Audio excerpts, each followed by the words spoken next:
Bismillahirrahmanirrahim. Assalamualaikum warahmatullahi wabarakatuh. Salam sejahtera, salam sehat untuk kita semua. Yang terhormat Bapak David Nugraha Saputra MH selaku dosen pengampu mata kuliah Hukum Pidana, dan teman-teman kelas saya yang saya banggakan dan saya cintai. Izin memperkenalkan diri, nama saya Fadil Muhammad Fawas. Nomor induk mahasiswa 201130224. Kelas HSF. Baiklah, saya di sini akan menjawab pertanyaan dari nomor 2, 3, 6, 5, 6, 7, 8. Pertanyaan nomor 2. Berdasarkan berlakunya hukum pidana, menurut waktu terdapat asas legalitas. Pertanyaannya adalah, kemukakan 3 prinsip dasar yang terkandung dalam asas legalitas. Dalam asas legalitas, jawabannya adalah dalam asas legalitas mengandung 3 prinsip dasar. Yang pertama adalah tiada pidana tanpa undang-undang. Yang kedua, tiada pidana tanpa perbuatan pidana. Yang ketiga adalah tiada perbuatan pidana tanpa undang-undang pidana yang terlebih dahulu ada. Menurut Prof. Muel Jatno, inti pengertian yang dimaksud dalam asas legalitas yaitu 1. Tidak ada perbuatan yang dilarang dan diancam dengan pidana kalau hal itu terlebih dahulu belum dinyatakan dalam suatu aturan undang-undang. Hal ini dirumuskan dalam pasal 1 ayat 1 KUHP. 2. Untuk menentukan adanya perbuatan pidana tidak boleh digunakan analogi, akan tetapi diperbolehkan penggunaan penafsiran ekstensif. Nomor 3, yang ketiga adalah aturan-aturan hukum pidana tidak berlaku surut. Baiklah, pertanyaan selanjutnya yang nomor 3. Selain berlakunya hukum pidana menurut waktu yang menganut asas legalitas, dikenal pula hukum pidana berlaku menurut tempat yang terdiri dari 4 asas, yaitu asas teritorial, asas personal, asas perlindungan, asas universal. Pertanyaannya, jelaskan masing-masing asas tersebut.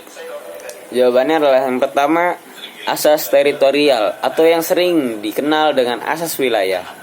Asas teritorial ini mengajarkan bahwa hukum pidana suatu negara berlaku di wilayah negara itu sendiri. Asas tersebut merupakan asas pokok dan telah dianggap sebagai asas yang paling tua karena dilandaskan pada kedaulatan negara. Yang kedua, asas personalitas atau asas nasionalitas aktif. Asas personalitas bertumpu pada kewarganegaraan pelaku tindak pidana. Artinya hukum pidana suatu negara mengikuti kemanapun warga negaranya.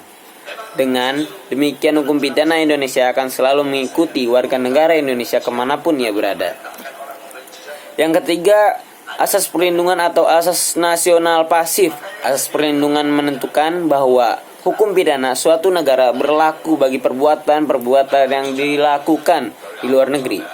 Jika perbuatan tersebut melanggar kepentingan negara yang bersangkutan, asas tersebut juga diberlakukan di Indonesia. Sehingga hukum pidana Indonesia berlaku bagi tindak pidana yang menyerang kepentingan hukum negara Indonesia, baik yang dilakukan oleh warga negara Indonesia maupun bukan. Yang keempat, asas universal. Asas ini diberlakukan demi menjaga kepentingan dunia atau internasional, yaitu hukum pidana suatu negara dapat diberlakukan terhadap warga negaranya atau bukan, di wilayah negaranya atau di luar negeri. Di sini, hukum pidana diberlakukan melampaui batas kewilayahan dan personalitas. Nah, baiklah, pertanyaan nomor 6. Sebutkan unsur-unsur percobaan dan berikan contoh dan dasar hukumnya. Syarat-syarat suatu tindak pidana dapat disebut percobaan. Melakukan tindak pidana adalah 1. Niat sudah ada untuk berbuat kejahatan itu.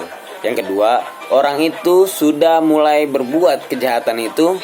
Yang ketiga, perbuatan kejahatan itu tidak terjadi sampai selesai oleh karena terhalang sebab-sebab yang timbul kemudian, tidak terletak dalam kemauan penjahat itu sendiri.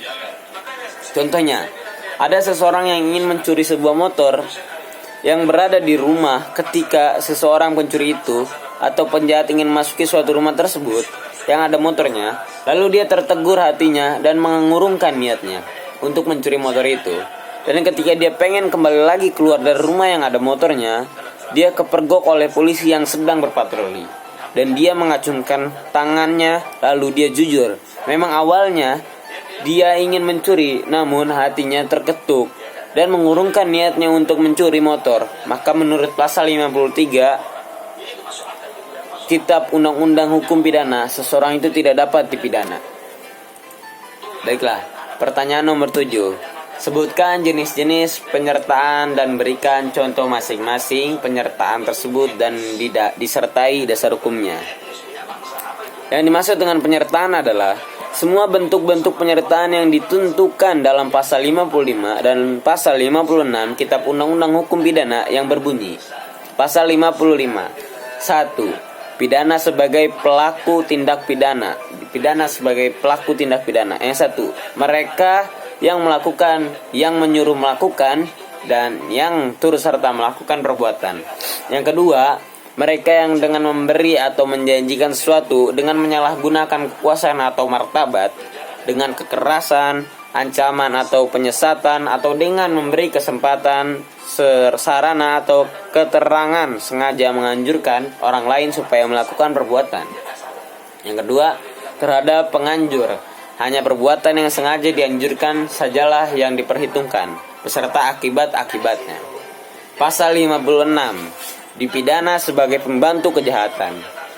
1. Mereka yang sengaja memberi bantuan pada waktu kejahatan dilakukan.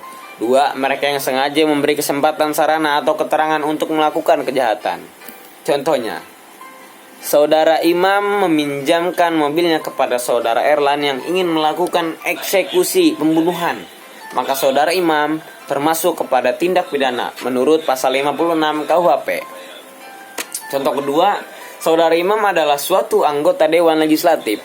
Lalu Saudara Imam ini memiliki dendam terhadap Saudara Erlan, yaitu lawan partainya.